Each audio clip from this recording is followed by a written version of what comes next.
Assalamualaikum warahmatullahi wabarakatuh. Innal hamdalillah nahmaduhu wa nasta'inuhu wa nastaghfiruh wa na'udzu billahi min shururi anfusina wa min sayyiati a'malina. Man yahdihillahu fala mudilla lahu ومن يضلل فلا هادي له أشهد أن لا إله إلا الله وحده لا شريك له وأشهد أن محمدا عبده ورسوله وبعد. Sedikit tentang kitab Riyadhus Shalihin. Saya yakin antum sudah pernah dengar, mungkin sering baca. Tentang kitabnya insyaallah ya tidak jauh berbeda dengan kitab-kitab hadis yang lain. Saya tertarik dengan penulisnya, Al-Imam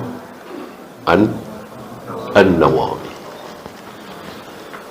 Para ulama ketika membahas beliau, terutama dihubungkan dengan kitab Riyadhus Shalihin, mereka berhusnudzan, berharap betapa beliau menulis kitab Riyadhus Shalihin ini begitu ikhlasnya. Kenapa para ulama mengatakan seperti itu? Padahal keikhlasan seseorang itu kelihatan apa rahasia? Rahasia, hanya Allah yang tahu. Ya. Oleh karena itu kita tidak boleh mengatakan si fulan ikhlas, si fulan riya, karena ikhlas itu rahasia, riya pamer itu rahasia. Taruhlah di depan ribuan jamaah habis salat Jumat, ada orang kaya mengumumkan, saudara-saudara saksikan saya sumbang masjid ini, mungkin lagi bangun ya, saya sumbang masjid ini 10 miliar misalnya.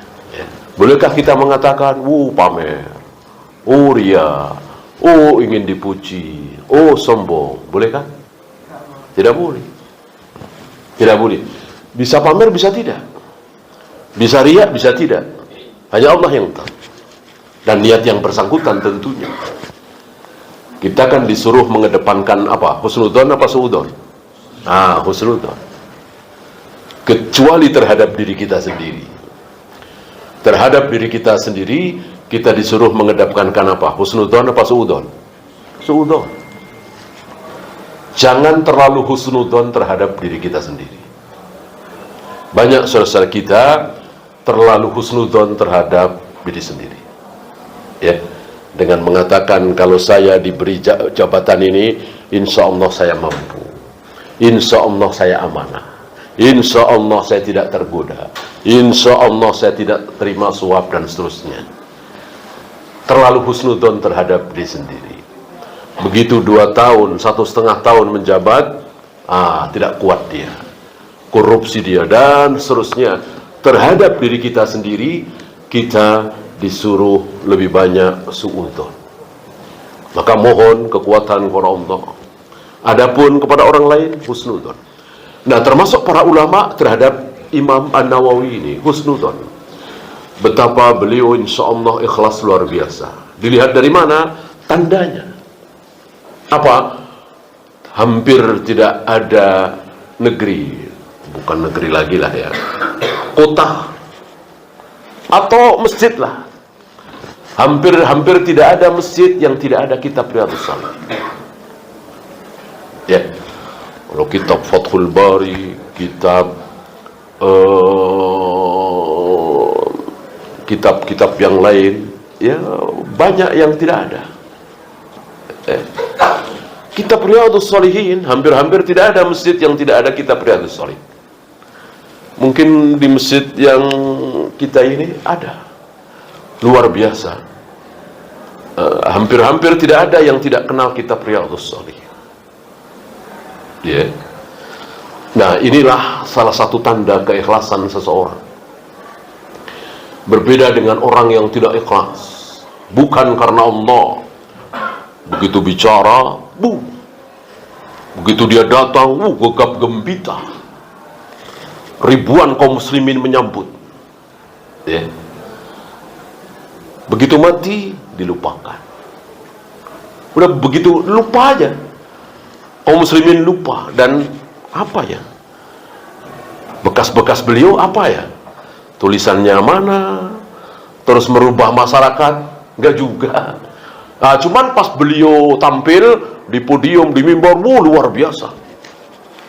Ribuan yang datang.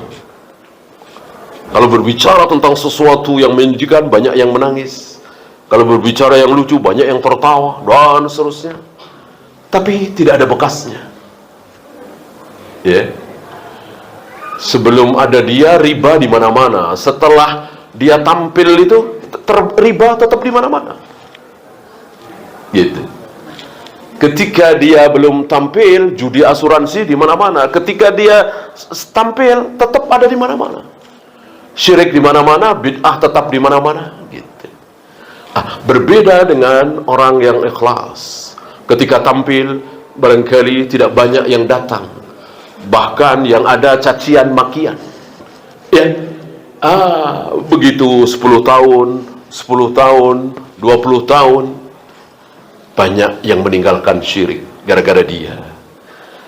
Kuburan-kuburan keramat mulai sepi didatangi orang. Dukun-dukun mulai nggak laku gara-gara dakwah dia. Ini. Ya. Gara-gara dakwah dia dan orang-orang seperti dia, ribuan kaum muslimin keluar dari bank ribawi. Ribuan kaum muslimin berhenti merokok. Ribuan kaum muslimin tidak dengerin musik lagi. Asyik mendengarkan ayat Al-Quran. Begitu kira-kira. Jadi dai yang sesungguhnya itu bukan ketika tampil di panggung gegap gempita, tapi setelah itu banyak yang sadar, banyak yang meninggalkan maksiat. Maksiat terbesar apa? Maksiat terbesar syirik. Ketika kaum muslimin mulai berbondong-bondong meninggalkan syirik, ini hasil yang luar biasa. Ketika jimat-jimat sudah gak laku lagi, gak ada yang percaya lagi sama jimat-jimat dukun, ini dakwah berhasil. Tapi ketika masjid ramai, banyak yang pakai jilbab, tapi dukun juga semakin ramai, jimat-jimat dibeli oleh kaum muslimin, gagal dakwah. Kemaksiatan terbesar syirik. Ketaatan terbesar otomatis tauhid. Ya. Salah satu buktinya adalah Al-Imam An-Nawawi. Tentang hasil karya beliau luar biasa. Ini bagian dari kitab karya kecil beliau. Yang besar kan Majmu' Syarah Muhadzab, berjilid-jilid tebal. Ya. Ada sekitar 36 atau 37 jilid. Ada Al-Azkar An-Nawawi. Ada Syarah Sahih Muslim. Ada Syarah Sahih Bukhari, tapi tidak sampai selesai. Keburu wafat. Allah tidak memberikan umur panjang kepada beliau. Cuman 44 kira-kira, atau 45 tahun beliau wafat. Kita tidak bisa bayangkan seandainya beliau sampai 60 tahun, 70 tahun, 80 tahun. Seperti apa hasil karya beliau.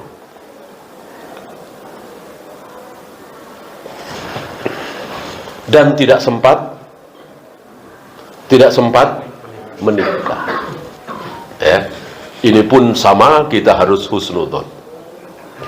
Tidak boleh kita mengatakan, gimana sih tahu ilmu sunnahnya menikah, kenapa nggak menikah? Ini kan suudzon. Kan beliau tahu keutamaan menikah, separuh agama. Dan ketika menikah, capek mencari nafkah, keutamaan yang besar. Apa beliau nggak tahu hadis ini? Kenapa nggak menikah? Ini namanya suudzon. Ingat, ketika kita melihat saudara kita berada dalam keburukan, taruhlah ingkar janji. Janji ke kita hari Senin jam 10 mau datang ke rumah, tapi nggak ada kabar.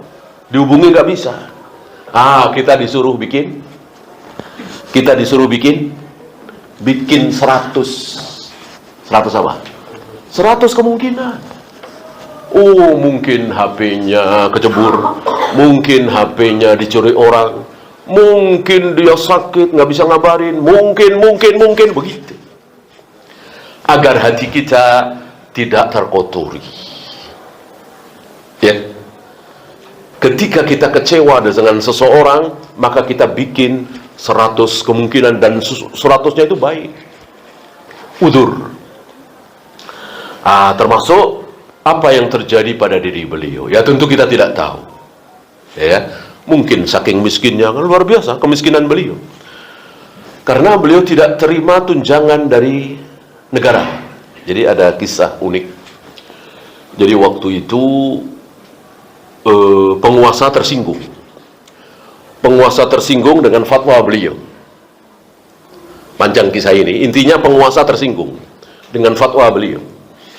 Lalu penguasa mengatakan kepada pembantunya, petugasnya, mulai sekarang tunjangan untuk Nawawi stop. Yang lain boleh teruskan. Tunjangan untuk Nawawi stop. Apa kata para petugas? Sudah dari dulu beliau tolak. Gitu. Rupanya beliau menolak tunjangan dari penguasa. Dan begitulah ulama-ulama kita, betul-betul mencari akhirat, tidak mencari dunia.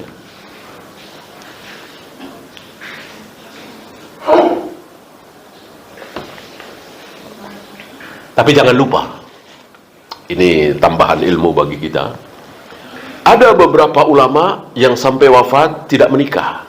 Salah satunya beliau. Yang lain siapa yang antum ingat? Syekhul Islam Ibn Taimiyah, Khatib Al-Baghdadi. Nggak banyak memang. Tapi jangan lupa di zaman beliau masih ada apa?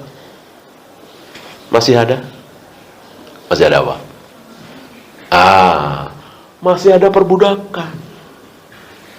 Masih ada perbudakan. Sekarang kan tidak ada, sedang tidak ada.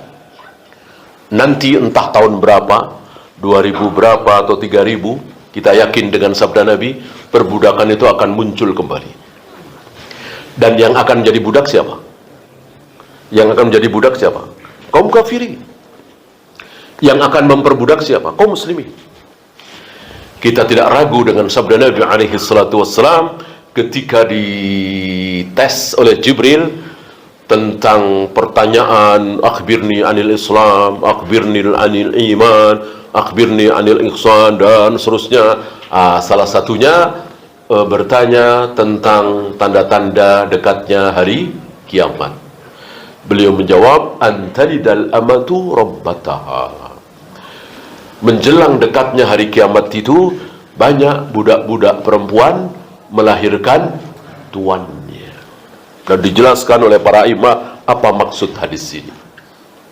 Dan kita tidak ragu dengan kebenaran sabda beliau alaihi salatu wassalam. Gak ada ucapan beliau omong kosong, itu tidak ada. Sudah ratusan sabda beliau yang menjadi kenyataan. Di 10 tahun setelah beliau wafat, 30 tahun setelah beliau wafat, 100 tahun setelah beliau wafat, 300 tahun setelah beliau wafat, ada aja sabda beliau yang menjadi kenyataan, yang disaksikan oleh kaum muslimin. Termasuk sekarang 1400 tahun setelah Nabi wafat, kita sedang menyaksikan beberapa sabda Nabi yang menjadi kenyataan. Yang ini belum. Yang antalidal amatu rabbataha, banyaknya budak-budak yang akan melahirkan tuannya, belum terjadi, belum kita saksikan. Hari ini kita sedang menyaksikan beberapa sabda Nabi alaihi salatu wassalam yang menjadi kenyataan. Insyaallah antum merasakan apa yang sering kita jumpai. Memberi salam kepada orang yang hanya kepada orang yang dikenal doang. Nah, ini salah satu nubuat Nabi, ramalan Nabi 1400 tahun yang lalu terjadi hari ini. Insya Allah 200 tahun yang lalu, 300 tahun yang lalu mungkin belum terjadi ini. Artinya kaum muslimin mengikuti Nabi, memberi salam itu jangan hanya kepada yang dikenal. Nah, sekarang kejadian. Entah sudah dari berapa puluh tahun yang lalu sampai hari ini, kaum muslimin memberi salam hanya kepada orang yang dikenal. Walaupun ketemu di depan masjid, di depan lift, nggak ada salah.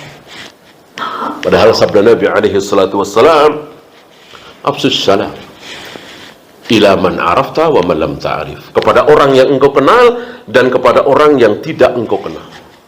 Shadaqa Rasulullah, kita sedang menyaksikan kebenaran sabda Nabi alaihi salatu wassalam. Ini salah satu. Ya. Adanya masjid yang tidak punya imam rawatib. Ini pun sedang kita saksikan di beberapa masjid. Ya. Maka ini ada di Sunan Abu Daud ya. Maka dorong-dorongan ya. Bapak aja ya. Karena nggak ada imam rawatib. Ya. Padahal di zaman Nabi, Abu Bakar, Umar, para sahabat, tabi'in, tidak ada yang berani qomat kalau belum ada imam, kalau bukan atas perintah imam, kalau bukan atas persetujuan imam. Bilal itu kalau mau qomat datang ke Nabi, sudah siap ya Rasul? Sekarang ya Rasul? Kata Nabi, iya, qomat. Tidak, ya enggak. Pernah sampai tengah malam kan?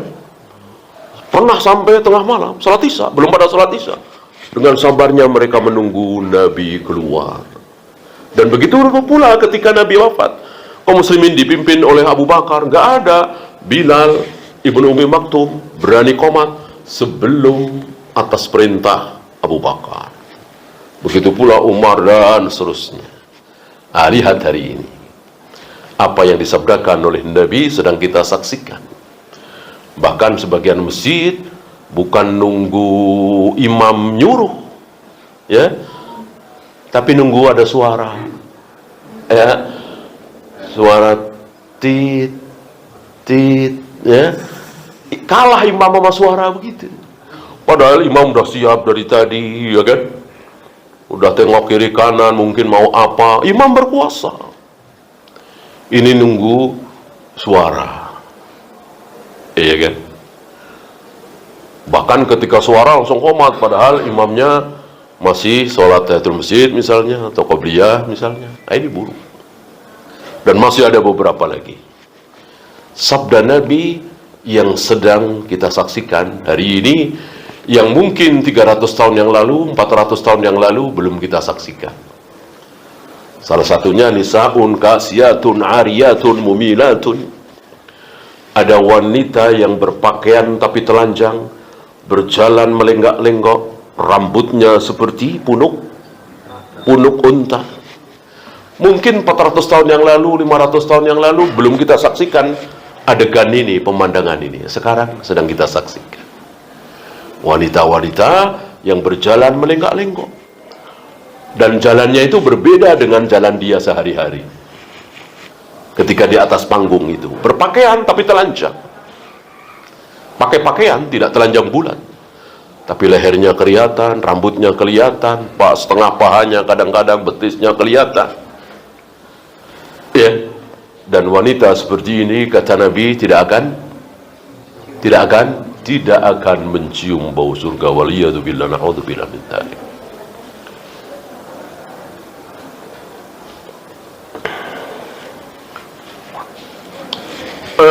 Inilah sedikit tentang Al-Imam An-Nawawi, agar kita semangat mempelajari kitab beliau setelah kita kenal siapa beliau ya. Hanya sebagaimana ulama-ulama lain, beliau bukan Nabi, berarti tidak maksum. Maka beliau salah, ini hal yang wajar, bukan wajar, pasti. Kan yang tidak pernah salah cuman Rasulullah Muhammad alaihi salatu wassalam. Selain beliau pasti ada salahnya. Selain Nabi alaihi salatu wassalam pasti ada salahnya. Termasuk beliau Imam Nawawi. Ya. Nah, karena kesalahan tidak boleh kita pelihara, kesalahan tidak boleh kita ikuti,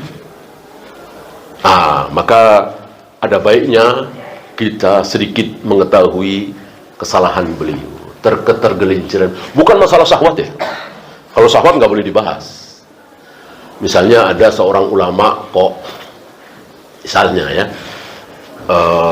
pernah minum khamar, nggak boleh dibahas. Ini kan syahwat. Pernah berjudi misalnya, nggak boleh dibahas. Ini syahwat. Tutup aib, tutup rapat-rapat. Adapun yang boleh dibahas bukan yang syahwat, tapi yang syubhat. Yang syubhat harus dibahas. Supaya apa? Supaya kesalahan itu jangan dipelihara. Ya. Dan kesalahan beliau dalam masalah asma was sifat. Tapi kesalahan beliau bukan seperti Ja'ad bin Dirham, Jaham bin Sofwan, yang betul-betul menolak sifat-sifat Allah. Enggak. Beliau sedikit tergelincir. Para ulama, terutama Syekh bin Baz, mengatakan sedikit tergelincir. Tapi salah ya salah, jangan kita ikuti. Maka nanti dalam perjalanan kita bahas kitab beliau. Ya tentu ketika nanti kita melewati kesalahan ini, jangan kita telan mentah-mentah. Dan begitulah kita belajar. Ya sama selama ini guru kita, dosen kita, ustadz kita, mana ada benar semua, pasti ada salahnya. Ya jangan kita ikutilah. Ya kan? Tanpa harus ada cacian, makian, hujatan. Tapi salah tetap salah. Jangan diikuti. Ya. Dan kesalahan beliau ini dimaklumi oleh para ulama karena keadaan di zaman beliau luar biasa. Syubhat di zaman beliau ini sangat-sangat luar biasa. Maka hari itu hampir-hampir kaum muslimin salah faham, mengira bahwa ahlu sunnah adalah pernah dengar? Ahlu sunnah dibagi dua. Sekali lagi ini syubhat ya. Ahlu sunnah itu dibagi dua. Apa dan apa? Asy'ariyah dan Maturidiyah. Di negeri kita sampai hari ini masih ada syubhat seperti itu. Jadi ahlu sunnah itu ada dua. Satu Asy'ariyah, dua Maturidiyah. Jelas ini keliru. Kalau ahlu sunnah itu ada dua, Asy'ariyah dan Maturidiyah, jadi kalau bukan Asy'ariyah, bukan Maturidiyah, otomatis bukan ahlu sunnah. Berarti para sahabat, Abu Bakar, Umar, Utsman, Ali, bahkan para tabi'in, Tawus, Mujahid, Atha bin Abi Rabah, tidak ada yang ahlu sunnah. Kan di zaman sahabat, tabi'in, atba'ut tabi'in, Asy'ariyah sudah ada belum? Belum ada. Abu Hasan Asy'ari lahir tahun berapa? Abu Mansur Al-Maturidi lahir tahun berapa? Ya, bahkan setelah Imam Syafi'i kan? Bahkan setelah Imam Ahmad.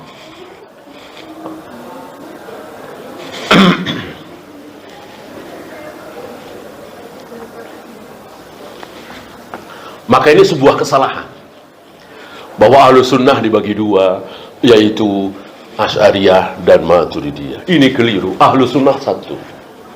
Siapa? Rasul dan para sahabat. Rasul dan para sahabat itulah ahlu sunnah. Di zaman Rasul dan para sahabat belum ada aliran sesat satupun. Belum ada syubhat. Jadi di zaman Rasul dan para sahabat, zaman terbaik Islam ini, khairun nas qarni thumma alladhina yalunahum thumma alladhina yalunahum. Belum ada Asy'ariyah, belum ada Maturidiyah, belum ada Khawarij, Jahmiyah, Jabariyah, Rafidah, apalagi Ahmadiyah, apalagi seperti yang sekarang kita lihat, NII, LDI, segala macam, belum ada. Seluruh kaum muslimin hari itu ahlus sunnah. Ya. Nah, ketika Nabi wafat, kaum muslimin dipimpin oleh Abu Bakar. Keadaan masih sama. Seluruh kaum muslimin ahlus sunnah. Abu Bakar wafat, kaum muslimin dipimpin oleh Umar.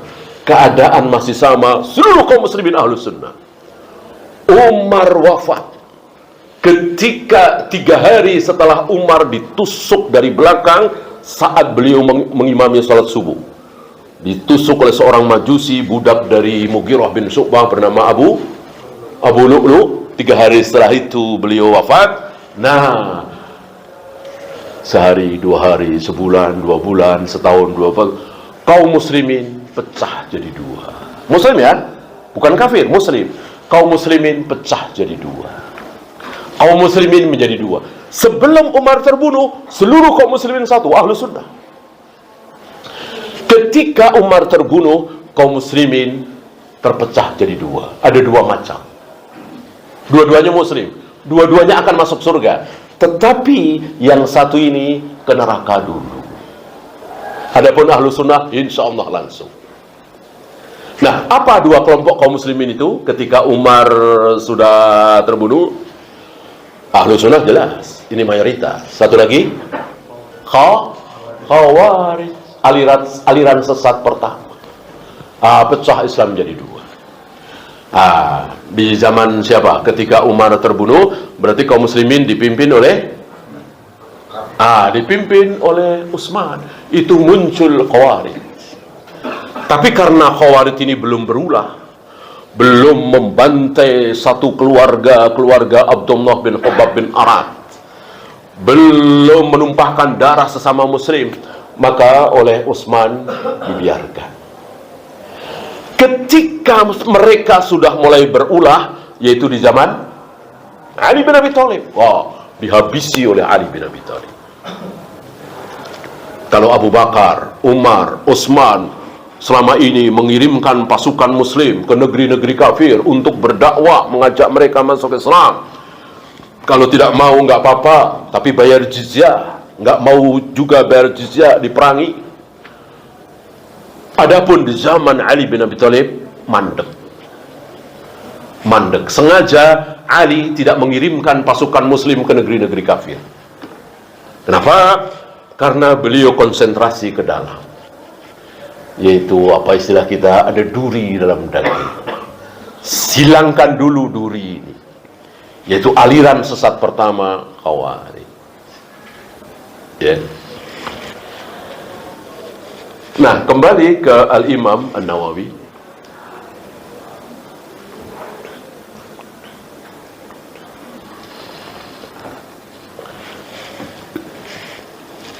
Karena ketergelinciran beliau ini bukan sekedar masalah fikih ya. Kalau fikih ya dibahas selewatan.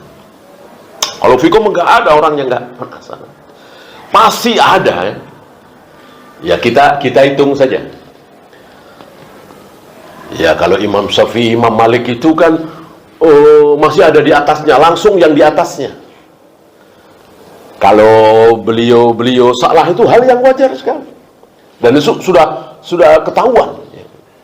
Ya ambil contoh kesalahan fatal Abu Hanifah, Imam Hanafi apa? Antum masih pernah dengar barangkali? Wanita boleh nikah sah walaupun tanpa wali. Ini fatal sekali. Fatal sekali. Tapi masalah fikih wajar. Nggak boleh kita mencaci, memaki, menghujat beliau gara-gara kesalahan ini. Namanya manusia. Jadi fatal sekali kesalahan ini. Tidak boleh kita pelihara. Ada imam yang berpendapat boleh nikah tanpa wali, Imam Hanafi, lalu kita ikuti. Nggak boleh. Nggak boleh kan, dengan mengikuti beliau meninggalkan sabda Nabi. Man nakaha bi ghairi waliyin wa syahidai adlin fanikahuha batilun fanikahuha batilun fanikahuha batil. Barang siapa wanita yang menikah tanpa wali dan tanpa 2 orang saksi laki-laki, maka nikahnya batal, nikahnya batal, nikahnya batal. Ini sabda Nabi alaihi salatu wassalam. Masa kita buang sabda Nabi terus mengikuti pendapat Abu Hanifah, boleh wanita nikah tanpa wali? Imam Malik lebih jelas lagi, walaupun tidak begitu fatal. Apa? Tidak ada puasa sunat 6 hari di bulan Syawal. Nggak ada, itu bid'ah. Ini kan jelas bertentangan, sangat bertentangan dengan sabda Nabi. Man shoma Ramadhana summa adba'ahu bi sittin min Syawal. Barang siapa puasa Ramadan kemudian ditambah 6 hari di bulan Syawal, maka dia seperti puasa sepanjang tahun. Sabda Nabi alaihi salatu wassalam. Masuk kita tinggalkan gara-gara ucapan Imam Malik. Lebih dahsyat lagi sahabat. Kesalahan Aisyah mengatakan bahwa sutroh salat itu nggak ada. Sutroh salat itu nggak ada, fatal jelas. Nabi yang menyuruh kita kaum muslimin salat pakai sutroh. Jika engkau salat, mendekatlah ke sutroh. Jangan kemudian 2 meter, 3 meter di belakang sutroh, jangan. Tapi ya mungkin semeter lebih dikit. Gitu. Dan ketika kita salat tidak memakai sutroh, kemudian ada orang yang lewat di depan kita, kebetulan yang pas tempat kita sujud, kebetulan yang lewat adalah perempuan dewasa atau anjing hitam atau keledai, maka salat kita batal. Kata siapa? Kata Nabi alaihi salatu wassalam. Ibnu Mas'ud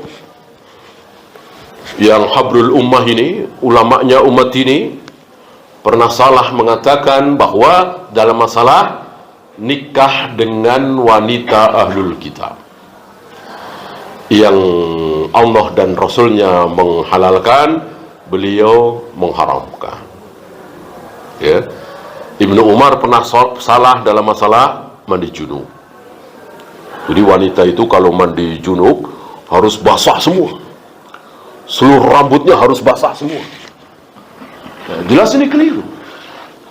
Dan beberapa istri Nabi tahu persis tentang kekeliruan ini, dengan mengatakan kami istri-istri Nabi yang biasa menggelung rambut kami, ketika kami mandi junub, Nabi mengatakan tidak usah dibuka gelungannya, tetap diikat rambut, siram 3 kali. Mungkinkah ada sehelai, 2 helai, 10 helai rambut yang tidak basah? Ya sangat mungkin.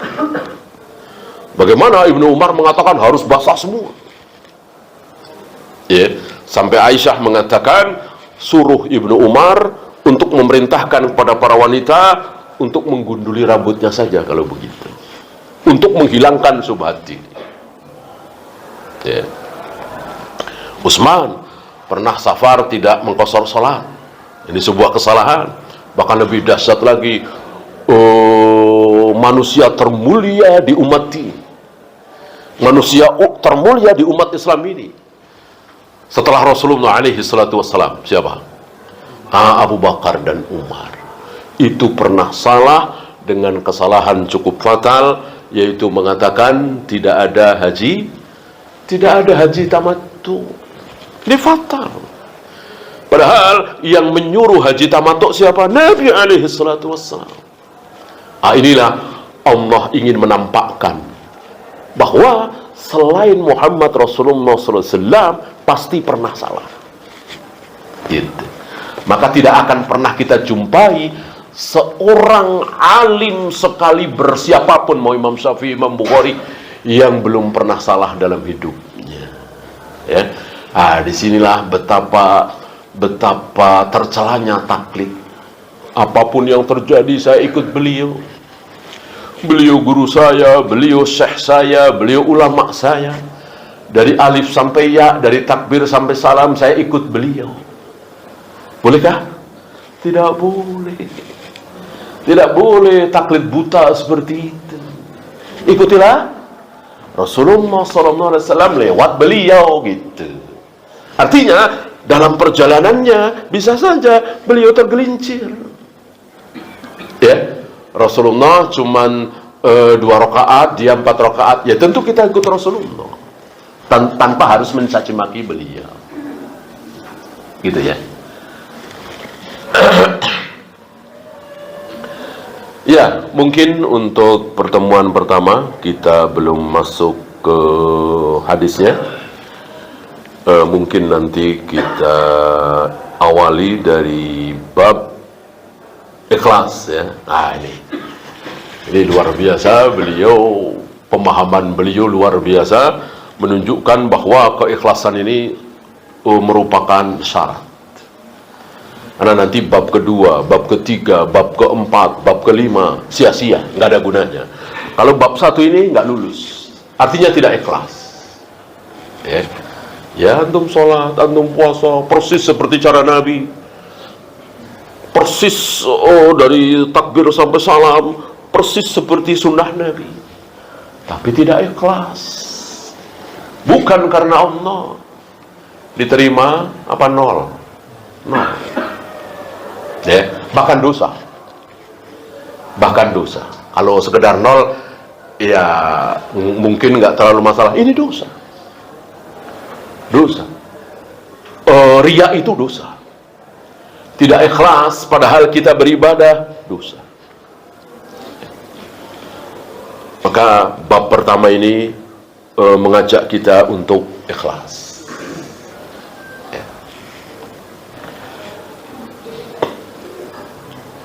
Ya, mungkin kita lanjut dengan soal jawab. Ada pertanyaan dari antum? Silakan.